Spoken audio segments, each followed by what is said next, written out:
All eyes on the Lone Star State. The Senate seat is up for grabs as a veteran incumbent faces his toughest primary yet. Redrawn maps are shaking up Congress, while a wide-open race for Attorney General transforms the power structure in Austin. The polls, the players, the path to victory. This is Battleground Texas. Hello, I'm Greg Krugen in Houston. With 6 days until primary day, we have new polling in the race for U.S. Senate. The first poll from the University of Texas shows a statistical dead heat. Attorney General Ken Paxton currently holds a narrow edge at 36%, with incumbent Senator John Cornyn close behind at 34%. Congressman Wesley Hunt sits at 26%. Mind you, the margin of error in this one is just more than 5%. Now, internal polling leaked in the last 24 hours suggests Paxton and Cornyn are locked at roughly 36%, with Hunt at just 14%. The Cornyn camp, understandably, is using this tighter 36 to 36 figure to signal momentum fueled by their recent $59 million ad blitz. Either way, with no candidate near the 50% threshold, we are almost certainly headed for a May 26th runoff. Back to that University of Texas poll. On the Democratic side, Congresswoman Jasmine Crockett leads State Representative James Tallarico 56 to 44%. But there's a catch. This poll was taken before Tallarico's unaired Stephen Colbert interview went viral. With that video topping 8 million views, this primary could be tightening in its final days. Now, shifting from political polls, we want you to take our poll. Just scan the QR code.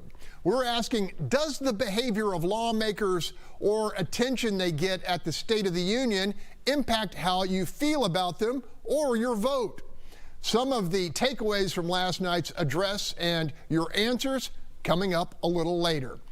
Now let me bring in my colleagues, Stephen Dial in Dallas and Rudy Koski in Austin. Rudy, the UT polling in the Republican Senate race is fascinating and an indicator that Senator Cornyn's win holds win strategy is having some success. Your thoughts? Yeah, pretty fascinating. You're right. Good word. Cornyn's ad blitz is like a sledgehammer against a concrete wall of hardened support for Ken Paxton, right? But like Paxton's deep character flaws, this wall of support is starting to show some signs of cracking. A big blow could come Friday when President Trump takes his trip to Texas, making a stop in Corpus. In an interview on Fox News this morning, Senate Majority Leader John Thune said he and others have been talking to the president, pushing for Cornyn, trying to get an endorsement for the senator. Thune claims that will protect the Senate seat and allow the GOP to spend money on other critical races. Greg? Yeah, we're going to be watching that. Stephen, Tallarico outspending Crockett, and yet she's holding a 12-point lead, just as her over-the-airwaves campaign cascades into several markets. Reason for optimism if you're the Congresswoman? I mean, all press is good press sometimes, right? But I don't think she has a double-digit lead, I'll be honest with that. But I think this race is tight. And, you know, she has increased her media spend. She is up with as many ads on TV as Tallarico. But again, it's interesting that that was a snapshot in time before this $2.5 million raised in 24 hours, before the drama allegations against the FCC and CBS. So we'll have to see.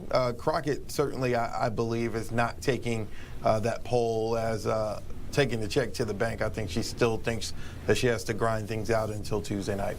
All right, as we mentioned, the UT poll had Wesley Hunt in third, 8 points back of runoff position. That said, the congressman is still clawing for any undecided or flippable votes with a self-imposed pledge of serving no more than 2 terms. Because I believe in term limits. And if we're not going to vote for it, I'm going to term limit myself. I think 12 years is long enough.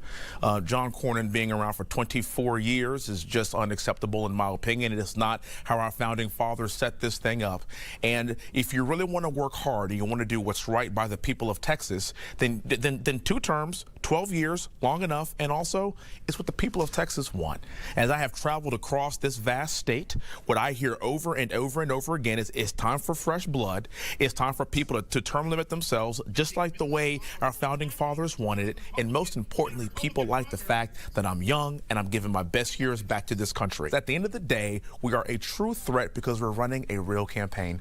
We're the only ones running a real campaign. I have done almost 50 events all throughout Texas over the course of the past 2 months. And I'm very, very proud to say that the people of Texas are responding very favorably to me. And if this were the case, if this were a vanity project, as it was called when I first got in this race, and that nobody knew who I was, then why is the NRSC, SLF, John Cornyn, and Ken Paxton spending $15 million hitting me all over television? As an Apache pilot, as somebody that spent time in the military, as a West Point grad, when you're getting shot at like that, it means you are right over the target zone. And in this final week, I'm going to keep doing exactly what we're doing because clearly we are a threat. The Lord has blessed me with a particular set of skills that I think has set me up well for times just like these, and I'm ready to lead. Okay, guys, 6 days to go. Can Wesley Hunt close the gap? Stephen. I don't think he can close the gap. Now, I will take a point that he said is Wesley Hunt definitely will have a future in the Republican Party after the results of Tuesday night. He's shown that he's a good campaigner and that he can be a younger voice. Now, he talks about term limits. When you come to that, a lot of candidates talk about term limits until they get in the office and enjoy that power and enjoy that title. And he kind of spoke out of both sides of his neck because he also said, the voters should decide. Well, for 4 terms, the voters decided John Cornyn was the guy. We'll see if they decide for this 5th term if he should not be the guy. What about you, Rudy? You think Hunt's term limit bid can get any traction? Yeah, I agree with Stephen there. It is a very popular call, something that a lot of people really want. But Hunt is going to need a pure grassroots rebound in a short amount of time. It's going to take a hidden surge, something like the crabgrass that's growing in my yard trying to overtake my St. Augustine. It can happen, but that surge can also quickly die out. Hopefully that's going to happen in my yard too. All right, stay with us. Plenty more of Battleground Texas after the break.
Welcome back. The Democratic primary for Senate is seeing a clash of styles reaching its peak. Congresswoman Jasmine Crockett is still leading in the polls, banking on her national profile and overwhelming support from black voters. Meantime, State Representative James Tallarico's fundraising prowess has allowed him to flood the airwaves, positioning himself as a sort of rational alternative to national polarization. While the Austin Democrats' newest ad takes aim at ICE, he's suddenly drawing fire from Republican Senator John Cornyn. Secret police are kidnapping people off our streets. Masked men in unmarked vehicles are tearing parents from their kids. We should be cracking down on the cartels, not our communities. We should be deporting gang members, not small business owners. What do you think of James Tallarico? Oh, he's Beto O'Rourke 2.0. He's pretty slick and with media and obviously drawing crowds. He's offering change. He's a strange guy who quotes the Bible for support of abortion rights and says that God is not binary. I mean, this is not the sort of talk, as you know, that's going to attract mainstream Texans in November. All right, talk about having ammo to burn. Cornyn blasting away at Democrat Tallarico while he's still embroiled in a life or death cage match with his Republican primary challengers. Stephen, your thoughts? Yeah, so if James Tallarico is the Democratic nominee, that is going to be a huge portion of the talking points from whoever is the Republican nominee. They're going to hit him on a lot of religious comments that he's made. Now, Republican Party does not own Christianity, but that is a big part of their base. And so I believe the comments that you heard about God is non-binary and some other ones that Tallarico has said on the House floor, on the record, on a recording, that won't be a made-up comment, I think that may come around to possibly hurt him. Rudy, what do you make of Cornyn's preemptive campaign against Tallarico? And any guess why he isn't going after Crockett at the same time? Of course, he wasn't asked about it right there. Right. Well, Greg, as you pointed out at the top of the show, the recent polling by the Democrats shows that before the Colbert interview, that big brouhaha, regardless, even if the outrage may be manufactured outrage, it literally paid off with a large campaign donation haul that Stephen mentioned earlier, too. And the big turnout Tallarico got in College Station last night, you know, that is an eye test and essentially can be argued as a real-time poll. The U team with its new poll, no doubt, is confident in their numbers, but you know, things are really moving fast right now, and it may already have aged out. So the GOP seems comfortable, hopeful that Crockett's the nominee. For now, they may have some internal polling showing that Tallarico is more of a legitimate threat. Greg? Okay, guys, Congresswoman Jasmine Crockett woke up this morning as the front runner in the Democratic battle for U.S. Senate. She hit the ground early and hard right here in the Bayou City. Greg Grugan with Fox in Houston. I'm Stephen Dial's colleague down here. Oh, man, so sad for you. Well, he's a good dude. You know it. You know it. Hey, look, you got to be encouraged by these latest poll numbers showing that you have a pretty significant lead. You know, polls are polls. I'm always nervous. The only polls that matter are the ones that we're standing at right here. I want to make sure that we get out and we talk to as many people as we can, and we give them comfort in knowing not only that we are going to win this primary, but that we're going to win in the general. So that's what I'm doing right now. I want to take you back to an interview you did with Stephen right off the top when you announced. You said, hey, you know, for us to win, to break through, we probably need Paxton at the top on the other side. Given this kind of energy, given what you've seen in terms of Democratic turnout, do you think, regardless of who the Republican is, that you can beat them in November? I do. I do. What makes you think that now? Because for me, it has been about expansion. That is what I've been preaching this entire time, is that we needed to expand our electorate. I've been preaching that we have the numbers right here in Texas. There are a lot of people that are saying every Democrat has said this forever, but instead what Democrats have consistently done is said, let's just go ahead and get the crossover vote. That doesn't mean that we're leaving anybody out of this conversation. I think that the two kind of conversations have collided a bit, but what I wanted to do was double down on our base and make sure that they turn out, because we know that historically in the state of Texas, we have one of the lowest voter turnouts in the entire country. What we're seeing right now is that we're seeing that people are turning out, and they're turning out on the Democratic side. All right, Crockett laid out her focus. Get the base out first and foremost, and the crossovers will take care of themselves in a year the Republicans are reeling in the polls. Stephen, agree, disagree? Yeah, I mean, first you got to win the party nomination. We can look forward to November all we want, but for Jasmine Crockett and for James Tallarico, they have to get over the first hump. That first hump is getting the base out against each other, and who's going to capitalize on that Democratic energy. As you mentioned, Tallarico, and I think Rudy mentioned in our last block, Tallarico is getting huge crowds. John Cornyn called him Beto 2.0. He's getting Beto-like energy. And so it's a matter of, is it just that's what we're seeing on social media, or is that going to translate at the polls on March 3rd? Yeah, Rudy, the interview I just did was at a polling place that leans heavy blue, and it was packed with progressives heading to the polls. Your thoughts on the turnout battle, which the Dems are clearly winning here in Texas? You know, guys, this is kind of shaping up as one of those big heavyweight battles where you have one of the boxers just laying it out, hitting hard, big swings in the first early rounds, and then just running out of gas and late in the rounds get knocked out. I'm not saying that that's what's going to happen now, but it just has that feel. No doubt Democrats are motivated, but several analysts I've spoken to have noted that the Democrats also had a really big surge in 2022. But in the general elections, Republicans, at least in Texas, they bounced back. And it's also worth noting, on the national level, that year, 2022, was predicted to be that big red tsunami, that big red wave. Well, it didn't happen. And there are some signs that some political ripples, you may say, that may indicate a sequel could be in the works. A disappointing fall washout in the making for Democrats. You know, that Americans First mantra that we heard in the State of the Union last night, already gaining traction, Greg. All right, we're going to leave it there, but don't go away. Battleground Texas will be right back.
Snub or no snub? That's the question. If you look at a certain video of President Trump and Republican candidate for Texas Attorney General, Chip Roy. Challengers Aaron Reitz and Mays Middleton both posting on social media that Roy was snubbed as the president ignored his handshake while entering the chamber during last night's State of the Union. However, as you can see from this video, Roy got his handshake on the way in, just not a long acknowledgement or selfie. And House Republicans voted today to censure Houston Congressman Al Green after he was ejected from the president's State of the Union for a second straight year. Green was removed after protesting in the House chamber with a handheld sign that read, "Black people aren't apes." Okay, earlier we asked, does the behavior of lawmakers or attention they get at the State of the Union impact how you feel about them and or your vote? Now, we asked you to scan the QR code. I guess we have some results there. Yeah, yes, 50%, no, 50%. Interesting. Okay, Rudy, you've been watching this arena for an entire professional lifetime. Was that a snub by President Trump of the frontrunner in the Texas Republican race to be state attorney general? Well, Greg, you were fair. You pointed out it looked like Roy got a Trump handshake going in and then got the brush off going out. Reitz pounced on the snub, and Chip's eye roll that followed. The eye roll was awesome. You know, it was a good punch by Reitz, but I don't know if he's going to benefit from it. This looks more like a playground scuffle with a lot of boys. Joan Huffman now, she could certainly try to claim the moment and say she's the only adult in that race. As for Al Green, you know, the outburst earlier 2 years ago, that, you know, previously, you know, that may have been something, but he had a real bone to pick. That was a stupid video that the Trump administration put out and deserved to be zinged on that one. All right, Stephen, got to mention the UT poll in the AG race. MAGA Mays Middleton surging to 38% from single digits in December, now just 2 points behind Roy, and that was before the alleged snub. Stephen? Yeah, I mean, this polling is all interesting, and again, polls are polls, like the Congresswoman said. We'll have to see what happens Tuesday. But I will say, I can't wait till May. I've never looked forward to May so many times in my life. But this May is going to be interesting because we're going to have a Paxton someone showdown, and we're going to have a Chip Roy, maybe MAGA Mays Middleton showdown, and some other races. So don't take spring break too early, guys. Yeah, Stephen, me and Rudy, we're just like glad it's tomorrow. All right, stay with us. More Battleground Texas on the other side of this break.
Breaking here in the Houston area with just a few days left in early voting, Senator Ted Cruz attempting to oust Texas 2 incumbent Dan Crenshaw by endorsing his primary opponent, Steve Toth.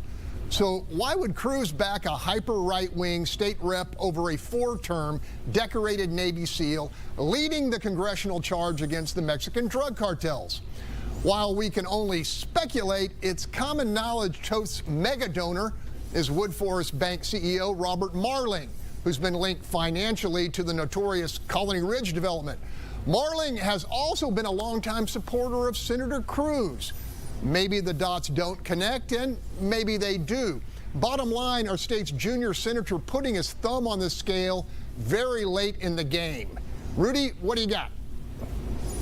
You know, Greg, we're seeing some political smoke coming out of a restroom at one of our local schools. It's a little dazed and confused type situation controversy. Austin ISD accused of ignoring the Texas Women's Privacy Act. Parents of an Austin high school student claiming biological male is being allowed to use the girls' restroom in violation of the law. The complaint being investigated by the Attorney General's office could come with a big fine. Also could be a big topic in the Attorney General's race after the primary. Stephen? Hey guys, this is the most expensive Texas Senate primary race on record. I talked to the director of the Texas Politics Project, Jim Henson. He kind of put it in context, saying, you know how sometimes when people talk about, oh, they hate to see crime on news, but stations that happen to have a lot of crime have good ratings? People hate to see negative ads. That's what voters say, but they are thriving on these negative ads. Can't wait to talk about it more tomorrow. All right, to see our episode or any of our past ones, go to our station's YouTube channels. Keep that conversation going on our social media sites. The critical last week before the primary rolls on, and so will we on Battleground Texas. See you tomorrow. Vaya con Dios.